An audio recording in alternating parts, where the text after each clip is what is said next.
இயேசு என் பரிகாரி, இன்ப இயேசு என் பரிகாரி, இயேசு என் பரிகாரி, இன்ப இயேசு என் பரிகாரி. என் ஜீவிய நாட்களெல்லாம் இந்த ராஜா என் பரிகாரி, என் ஜீவிய நாட்களெல்லாம் இந்த ராஜா என் பரிகாரி. எனக்காக அடிக்கப்பட்டார், எனக்காக நொறுக்கப்பட்டார், எனக்காக அடிக்கப்பட்டார், எனக்காக நொறுக்கப்பட்டார். எந்த நோய்கள் யாவையுமே இந்த இயேசு சுமந்து தீர்த்தார்.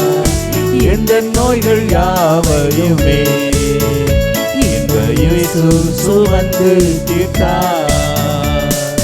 இயேசு என் பரிகாரி, இன்ப இயேசு என் பரிகாரி, இயேசு என் பரிகாரி, இன்ப இயேசு என் பரிகாரி.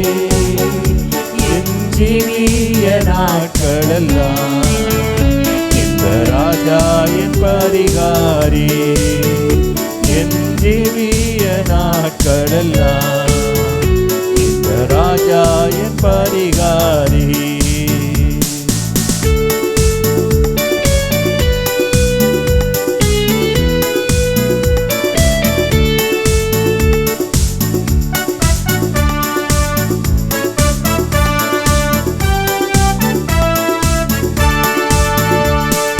வார்த்தைகள் எந்த மருந்து, காயங்கள் எந்த ஔஷதம், வார்த்தைகள் எந்த மருந்து, காயங்கள் எந்த ஔஷதம். இயேசு ரத்தம் வீசும் தைலமே என்னை நித்தம் சுகமாக்குமே. இயேசு ரத்தம் வீசும் தைலமே என்னை நித்தம் சுகமாக்குமே. இயேசு என் பரிகாரி, இந்த இயேசு என் பரிகாரி, இயேசு என் பரிகாரி, இந்த இயேசு என் பரிகாரி. என் ஜீவிய நாட்களெல்லாம் இந்த ராஜா என் பரிகாரி, என் ஜீவிய நாட்களெல்லாம் இந்த ராஜா என் பரிகாரி.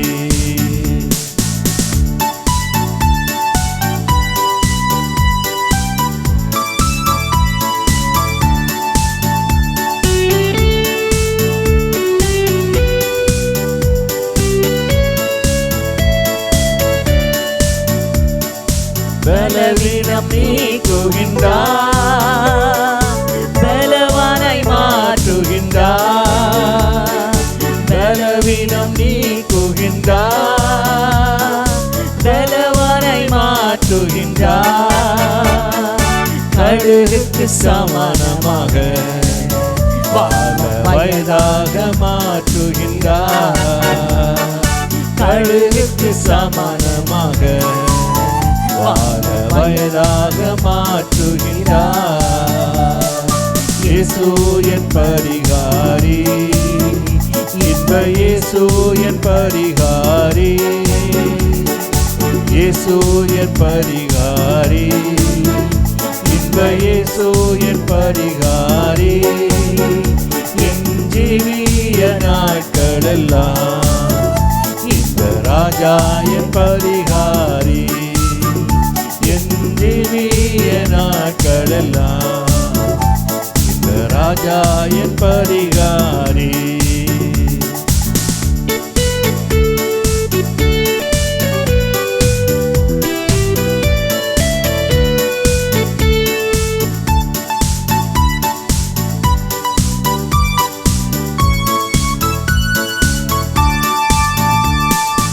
அப்பத்தையும் தண்ணீரையும் அனுதினம் ஆசீர்வதிப்பார்.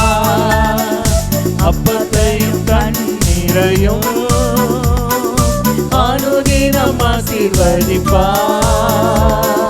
வியாதிகளை விலக்கிடுவார். வாழ்நாளை பூரணமாக்குவார்.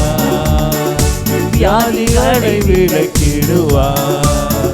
வாழ்நாளை பூரணமாக்குவார். இயேசு என் பரிகாரி, இந்த இயேசு என் பரிகாரி. இயேசு என் பரிகாரி, இந்த இயேசு என் பரிகாரி. ஜீவிய நாட்களெல்லாம் இந்த ராஜா என் பரிகாரி. என் ஜீவிய நாட்களெல்லாம் இந்த ராஜா என் பரிகாரி. கர்த்தருடைய பரிசுத்த நாமத்திற்கு ஸ்தோத்திரம் உண்டாவதாக. இந்த நாளில் ஒரு வாக்குத்தத்தமான செய்தியை நாம் பகிர்ந்து கொள்ளப் போகிறோம். தானியேலின் புத்தகம் 12ஆம் அதிகாரம் 1ஆம் வசனத்தை எடுத்து வாசிங்க. தானியேல் 12:1. ரொம்ப இது பார்க்க கொஞ்சம் காம்ப்ளிகேட்டடாக தெரியும், கொஞ்சம் கஷ்டமான வசனத்தை போல் இருக்கும். நம்ம அதை அப்படியே 3ஆக உடைச்சி பார்த்துட்டோன்னா, உன் ஜனத்தின் புத்திரருக்காக நிற்கிற பெரிய அதிபதியாகிய மீகாவேல் அவன் அக்காலத்திலே எழும்புவான். எப்பொழுதும் யாதொரு ஜாதியாரும் தோன்றினது முதல் அக்காலம் மட்டும் உண்டாயிராத பெரிய ஆபத்து காலம் வரும். அக்காலத்திலே புஸ்தகத்தில் எழுதி இருக்கிறவர்களாகிய உன் ஜனங்கள் அனைவரும் விடுவிக்கப்படுவார்கள். இன்றைக்கு என்ன வாக்கு தத்தம்? உன் ஜனங்கள் அனைவரும் விடுவிக்கப்படுவார்கள். எல்லாரும் சேர்ந்து சொல்லலாமா? உன் ஜனங்கள் அனைவரும் விடுவிக்கப்படுவார்கள். ஒரு குடும்பத்தில் நம்ம மாத்திரம் ரட்சிக்கப்பட்டிருக்கலாம், ரட்சிக்கப்படாதவங்க நிறைய பேர் இருக்கலாம். ஆனால் கர்த்தர் கிருபையாய் இன்றைக்கி என்ன செய்ய போகிறார்? நம்ம குடும்பத்தில் உள்ள அவ்வளவோ பேரையும் அவர் ரட்சிக்க போகிறார். எவ்வளோ ஒரு சந்தோஷம் பாருங்கள். உன் ஜனங்கள் அனைவரும் விடுவிக்கப்படுவார்கள். இது ஒரு வாக்கு தத்தமான ஒரு விடுதலையை தரப்போகிறேன் என்று சொல்லுகிறார். நான் உனக்குள்ள ஒரு விடுதலையை அனுப்ப போகிறேன். உன் ஜனங்கள் எல்லாருக்கும் ஒரு விடுதலை. அவங்க இதுவரைக்கும் எதில் கஷ்டப்பட்டு கொண்டு இருக்கிறார்களோ அவை எல்லாவற்றிலும் உனக்கு விடுதலையை கொடுப்பேன். எதெல்லாம் அவர் நமக்கு ஒரு நல்ல பாதுகாப்பை கொடுக்கிறாரு, நித்திய ஜீவன், அதுதான் கடைசி மட்டும் நான் உன்னோடு கூட இருக்கிறேன் என்று சொல்லி நமக்கு ஒரு பரலோக ஒரு வாழ்வையும் கொடுப்பேன் என்று சொல்லுகிறார். இந்த காலம் எப்படிப்பட்ட காலமா? ஒரு இக்கட்டான காலம், இதுவரைக்கும் யாரும் கேள்விப்படாத ஒரு காலம். தானியேல் என்ற தீர்க்கதரிசி ஒரு வித்தியாசமான அழைப்பு பெற்றவன். இங்கே இருக்கிற எல்லா தீர்க்கதரிசிகளையும் பார்க்கும் பொழுது அவர்களெல்லாம் ரொம்ப ஒரு ஒன்றுமில்லாமையிலேயே அவர்களை ஆண்டவர் தெரிந்து கொண்டு நடத்துகிறார். யார் கஷ்டப்படுறாங்களோ அவங்களுக்கு தான் கஷ்டப்படுறவனை குறித்து நல்ல ஒரு எண்ணம் இருக்கும். இந்த தானியேல் எல்லாவற்றை படித்திருந்து அவன் மேதையாக இருந்தாலும் கூட அவன் ஒரு தேசத்திற்கு அடிமையாக அழைத்து கொண்டு வரப்பட்டவன்.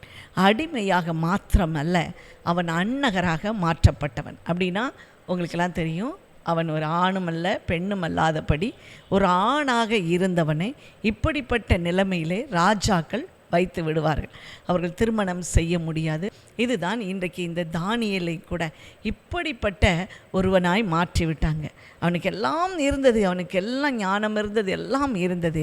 ஆனால் அந்த தேசத்தில் ராஜாவுக்கு முன்னால் சர்வ் பண்ணும்போது ராஜாவை எதையும் தாக்கிடக்கூடாது அப்படின்னு சொல்லிட்டு அவர்கள் பராக்கிரமசாலிகளாக இருந்தாலும் கூட அவர்கள் அன்னகர்கள் ஆக்கப்படுவார்கள். இப்படிப்பட்ட தானியேலை கர்த்தர் எப்படிப்பட்ட ஒரு தீர்க்கதரிசியாக தெரிந்து கொண்டார் என்று சொன்னார். வரப்போகிற ஒரு காரியம் எப்பொழுது உலகத்தின் முடிவிலே நடக்க போகிற எல்லாவற்றையும் தானியேலுக்கு திட்டமும் தெளிவுமாய் சொல்லி கொடுத்தார். இந்த தானியேலின் புத்தகமும் நாம் வாசிக்கிற வெளிப்படுத்தின விசேஷமும் ஒன்றுக்கொன்று அதிக தொடர்பு உடையதாக இருக்கும். இப்படி பெரிய அழைப்பை பெற்ற அந்த தானியேலுக்கு ஒரு வார்த்தை ஆண்டவர் சொல்லுகிறார், உன் ஜனங்கள் அனைவரும் விடுவிக்கப்படுவார்கள். எப்படிப்பட்ட சூழ்நிலையில், இக்கட்டான காலத்தில், இதுக்கு மேலே ஒரு இக்கட்டு வராது அப்படிங்கிற மாதிரி ஒரு இக்கட்டு வரும். நம்ம வாழ்க்கையில் நிறைய நேரம் நம்ம ஒரு எபிசோடாக கடந்து வந்திருப்போம்.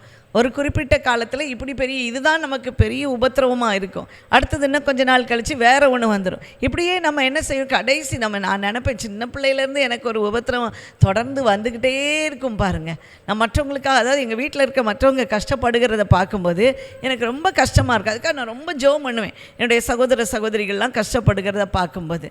அப்போ கடைசி பார்த்திங்கன்னா இப்போ வரைக்கும் நான் அதே பிரச்சனைக்கு தான் நான் ஜெபம் பண்ணிக்கிட்டே இருக்கேன். ஒருவேளை அவங்களுடைய காலங்கள் கடந்து போனாலும் தொடர்ந்து வருகிற குடும்ப பிரச்சனைகளில் இந்த பிரச்சனையை நான் அதிகமாய் பார்க்கிறேன். அப்போ நான் சின்ன வயசில் ஒவ்வொரு காரியமும் நடக்கும்போது, அப்பா இதோட முடிஞ்சிருச்சு, இந்த எபிசோடு முடிஞ்சிருச்சு, இந்த அடுத்தது ஒரு அலையை போல வருகிறதை பார்க்கிறேன். இப்படித்தான் பாருங்கள், ஒரு இக்கட்டான காலத்தை நான் இன்னைக்கு இரண்டாக நான் பிரித்து நமக்கு ஆண்டவர் எப்படிப்பட்ட விடுதலையை கொடுக்க போகிறார் என்பதைத்தான் நான் இன்றைக்கு முன் வைக்க போகிறேன். முதலாவதாக பாருங்கள், நம்முடைய சோதனை காலம்.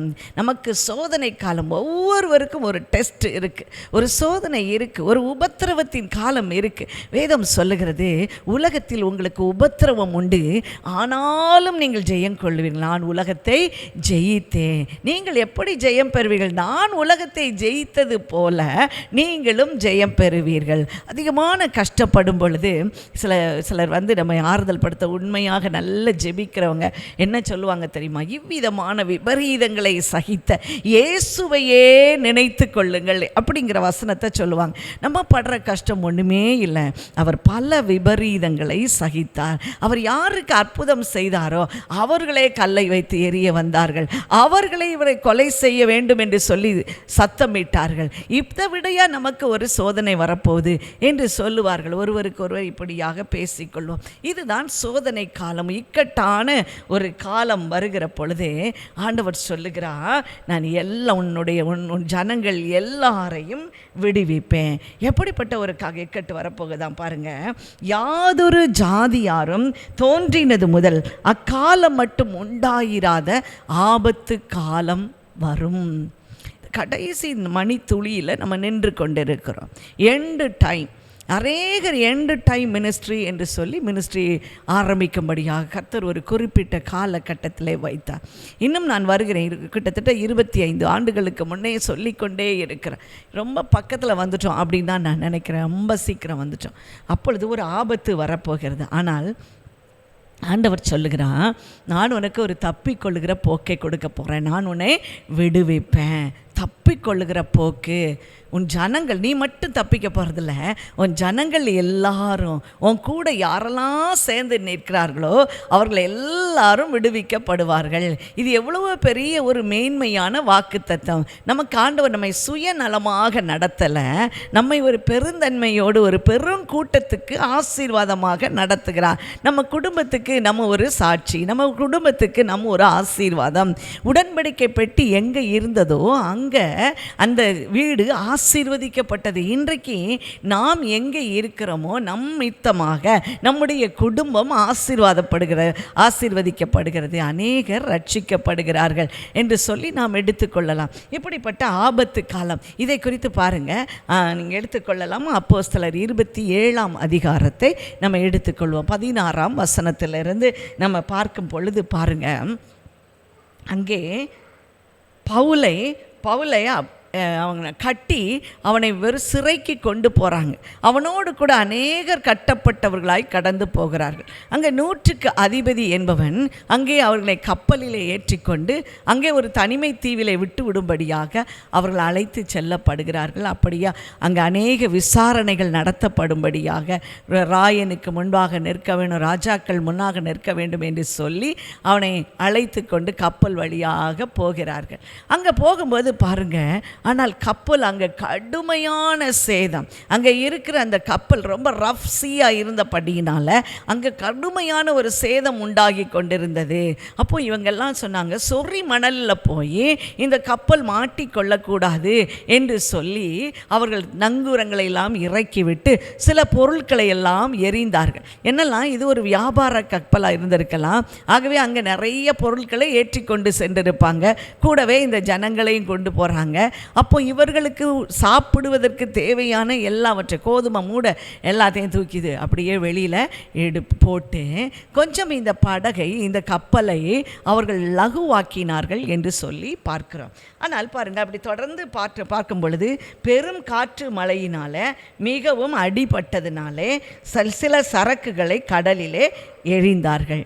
அப்படியும் அது இன்னும் ரொம்ப வெயிட்டாக இருந்ததுனால 3ஆம் நாளிலே கப்பலின் தளவாடங்கள், அப்படின்னா கப்பலில் அந்த ஸ்க்ரூவெல்லாம் கலட்டுறதுக்கு மாட்டுறதுக்கு அப்படி வச்சுருப்பாங்க பார்த்தீங்களா, இதை எல்லாவற்றையும் எரிந்து போட்டார்கள் என்று சொல்லி நம்ம பார்க்குறோம்.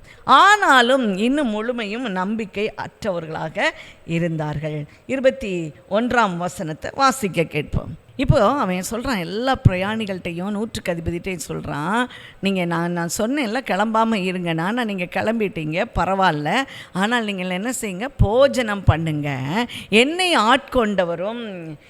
ஆட்கொண்டவரும் நான் சேவிக்கிறவருமாகிய தேவன் இன்றைக்கு ஒரு தூதனானவன் இன்றைக்கு ராத்திரியிலே என்னிடத்தில் வந்து, பவுலே நீ பயப்படாதே, நீ ராயனுக்கு முன்பாக நிற்க வேண்டும், நீ ராஜாவுக்கு முன்பாக நிற்க வேண்டும், இதோ உன்னோடு கூட யாத்திரை பண்ணுகிற யாவரையும் தேவன் உனக்கு தயவு பண்ணினார். இந்த ஒருவன் அந்த கப்பலில் இருந்தது நிமித்தமாக அங்கே பல்வேறுபட்ட சிறைவாசிகள் இருந்திருக்காங்க, அங்கே 100க்கு அதிபதி இருந்தாங்க, கப்பலில் வேலை செய்கிறவர்கள் இருந்திருப்பாங்க. இவர்கள் யாருக்குமே நான் சேதம் வராதபடிக்கு உன் நிமித்தமாக நான் தயவு பண்ணுவேன் என்று ஆண்டவர் சொல்லுகிறார். பாருங்க, அப்போ சொல்கிறான், நீங்கள் பயப்படாதிருங்க, திடமானதாக இருங்க, எல்லாரும் போஜனம் பண்ணுங்க, எல்லாரும் இருக்கிறத சாப்பிடுங்க, ஏன்னா நம்ம இன்னும் மோசமான நிலைமைக்கு போகிறோம், ஆனால் நீங்கள் ஒருவரும் சாவதில்லை, என்னோடு யாத்திரை பண்ணுகிற, என்னோடு பிரயாணம் பண்ணுகிற ஒவ்வொருவரையும் ஆண்டவர் இன்றைக்கு பிராணச்சேதம் இல்லாமல் காத்து கொள்ளுவார் என்று சொன்னாங்க. ஒரு கட்டம் வந்தது, அப்போ இந்த 100க்கு அதிபதி சொல்கிறான், நீச்சல் தெரிஞ்சவங்க அப்படி நீந்தி முன்னால் போங்க என்று சொல்லுகிறான். எல்லாரும் பலகைகளையும் கட்டைகளையும் எடுத்துக்கொண்டு அவர்கள் போகும்படியாக அவன் செய்தான். பாருங்க, வாசிக்கலாமா? அப்போஸ்தலர் 27:44.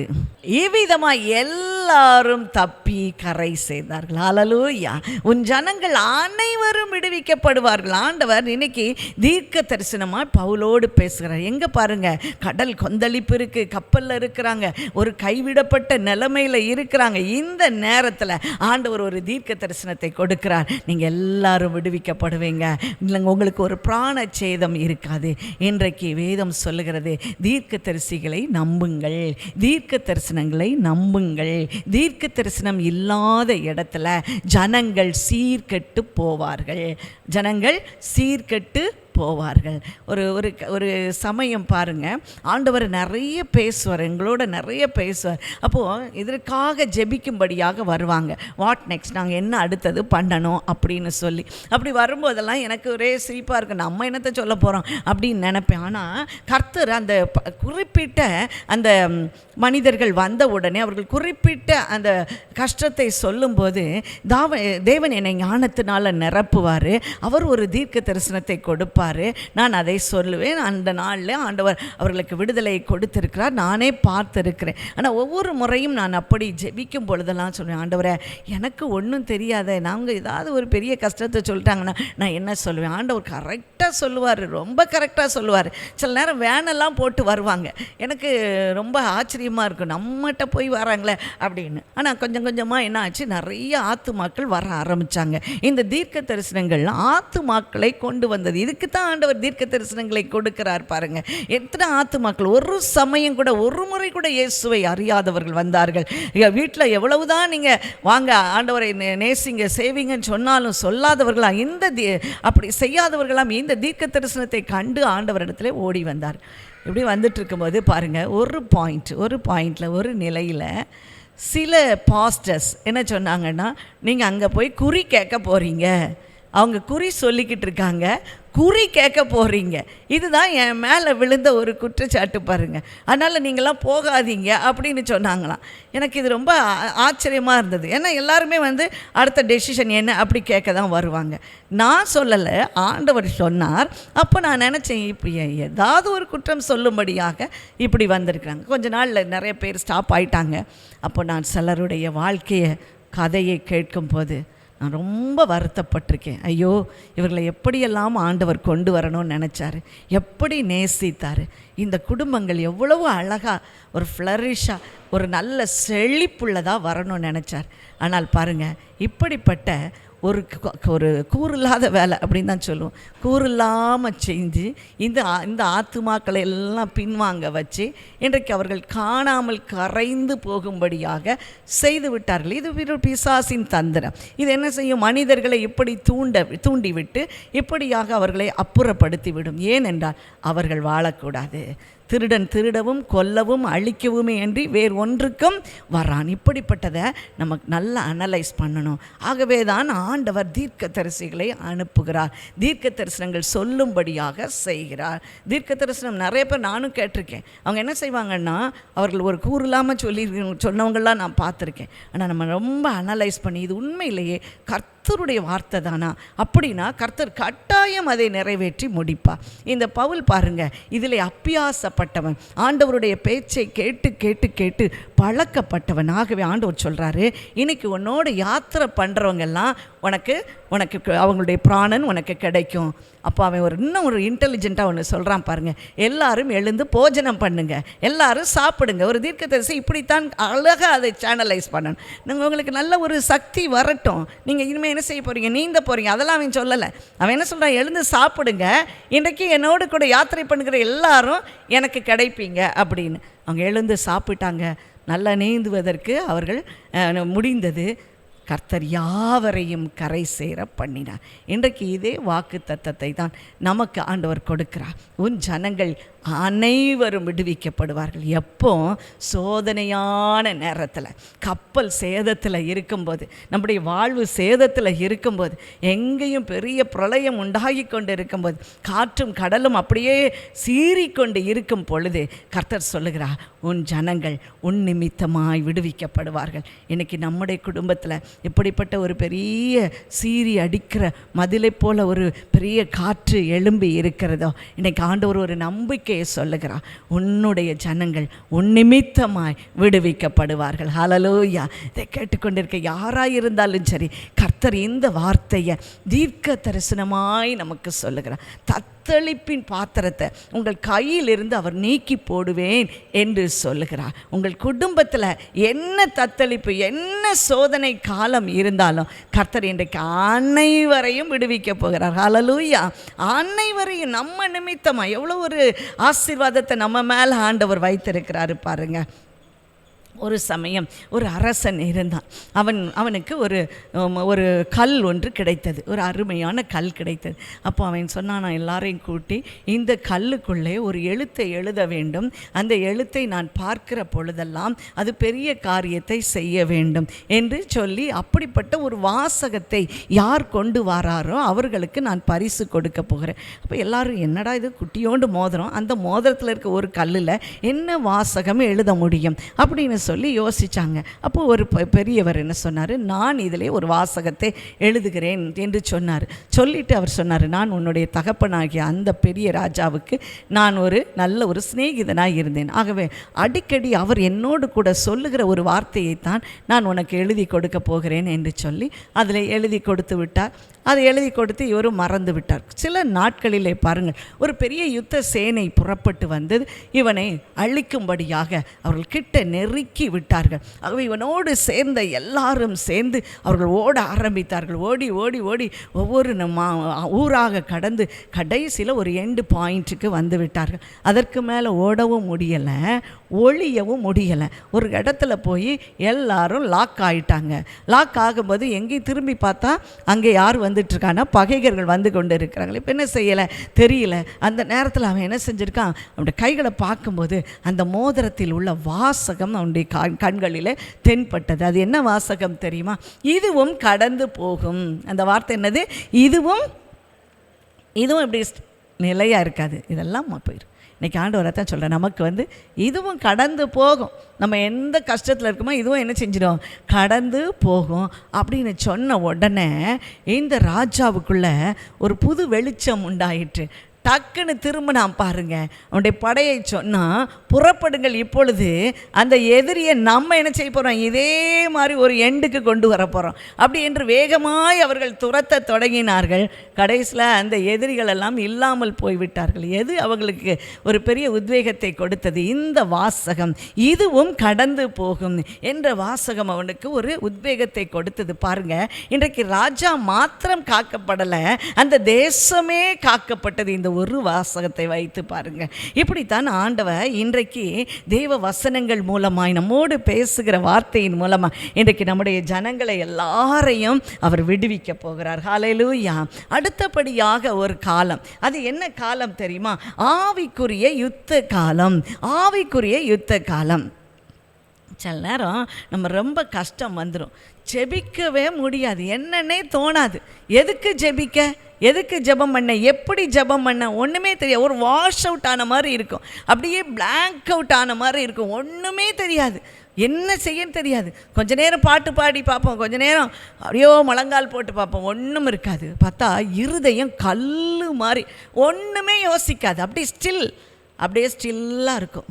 ரொம்ப நேரம் கழிச்சு, கிட்டத்தட்ட ஒரு 4 மணி நேரம் 5 மணி நேரம் உட்கார்ந்த இடத்துலேயே உட்காந்து படுத்துகிட்டே நோட்டை பார்த்துட்டு அப்படியே இருப்போம். கொஞ்சம் நேரம் கழித்து அந்த கல் மனசை மாற்றவே முடியாது. நான் இந்த சூழ்நிலையில் அடிக்கடி நான் கடந்து வந்திருக்கிறேன். என் மனதெல்லாம் அப்படி கல்லாக மாறிடும். எப்படி கல்லுன்னு சொல்கிறீங்கன்னா, நம்ம நல்லா ஆண்டவரோடு இருக்கும்போது, பாட்டு பாடும்போது, ஜெபிக்கும்போது, வேதத்தை வாசிக்கும்போது நம்முடைய கண்களில் கண்ணீர் வடியும். எதை நினைத்து? தேவனுடைய அன்பை நினைத்து நம்முடைய கண்ணில் அப்படியே கண்ணீர் வடி. இப்போ என்ன அர்த்தம்? நம்முடைய மனதாகிய நிலம் பண்படுத்தப்பட்டதாக இருக்கிறது. சில நேரம் பாருங்கள், எல்லாம் மறந்தோம், என்ன ஆண்டவர் எனக்கு அதை செஞ்சிட்டாரா, நான் எவ்வளவு நாள் ஜெபம் பண்ணுறேன், ஒரு நாள் 2 நாள் வருஷ கணக்கில் ஜெபம் பண்ணுறேன், ஆண்டவர் எனக்கு இதை செய்யவே இல்லை. இன்னும் கூட கூட கூட கூட கஷ்டம் போய்கிட்டே தான் இருக்குது. இப்படி சொல்லி சொல்லி சொல்லி நம்ம இருதயம் அவிசுவாசத்தினாலே நிறைந்து விடும். நம்ம கொடுத்த வாக்கு தத்துவம் மறந்துடும், கர்த்தர் நம்ம கூட பேசினது மறந்துடும், இதை காட்டிலும் பெரிய கொடிய காலத்தில் நமக்கு உதவி செய்தது மறந்துடும், அன்னைக்கு நம்ம எடுத்த பொருத்தனைகள் மறந்துடும். ஆண்டவரே, இனிமேல் நான் உங்களுக்கு தான் அப்பா, இனிமேல் நான் உங்களுக்கு தான் வேலை செய்வேன், எல்லாம் மறந்து நம்முடைய இருதயம் கடினமாகி போய்விடும். இதுக்கு பேர் தான் ஆவிக்குரிய யுத்த காலம். ஆவிக்குரிய யுத்த காலம். ஆவியில் நம்ம இப்போ என்ன செய்யணும்?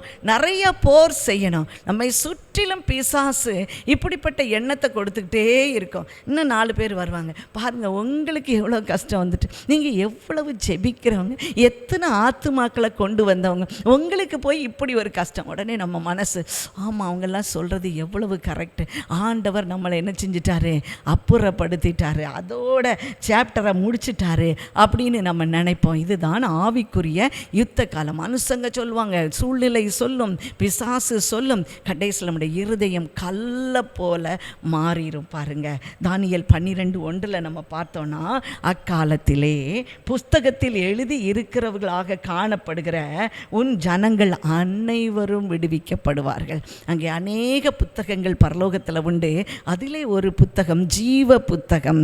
அங்கே எழுதியிருந்தால்தான் நம்ம ஜீவனோடு கடைசியில் ஆண்டவரோடு நம்ம அங்கே இருக்க முடியும். நித்திய ஜீவனை கொடுக்கிறேன் என்று சொன்ன தேவன் அங்கே ஒரு பெயரை எழுதி வைப்பார். நமக்கு இந்த பேர் தான் அப்படின்னு தெரியாது. ஒரு முறை ஒரு ஊழியக்காரர் இப்படி ஜெபித்து சொன்னார், ஒவ்வொருத்தருக்கும் ஆண்டவர் வேறு வேறு பேரை வச்சிருக்கிறாரு அப்படின்னு சொல்லி, அந்த ஜீவ புத்தகத்தில் வேறு வேறு பேர் இருக்குது அப்படின்னு சொல்லி ஒரு சில 2 ஊழியக்காரர்களுக்கு அவர்களுடைய பெயர் அங்கே எப்படி அவர் பரலோகத்தில் பார்த்தேன் என்று சொன்னார். ரொம்ப ஆச்சரியமாக இருந்தது. அப்போ இது எவ்வளவு தூரம் நிஜமான காரியம். அந்த ஜீவ புத்தகத்தில் எழுதுகிறவர்களாக காணப்படணும். அப்போ நம்ம எதை ஜெயிச்சுட்டு தான் வரணும்? இந்த ஆவிக்குரிய யுத்தத்தை ஜெயித்தாதான் நம்ம கடைசி வரைக்கும் நம் நிலையாய் நிற்க முடியும். ஆவிக்குரிய யுத்தத்தில் நம்ம சோர்ந்து போனோம்னா நம்ம பாதியில் திரும்ப வந்துட வேண்டியதான். ஆராதனை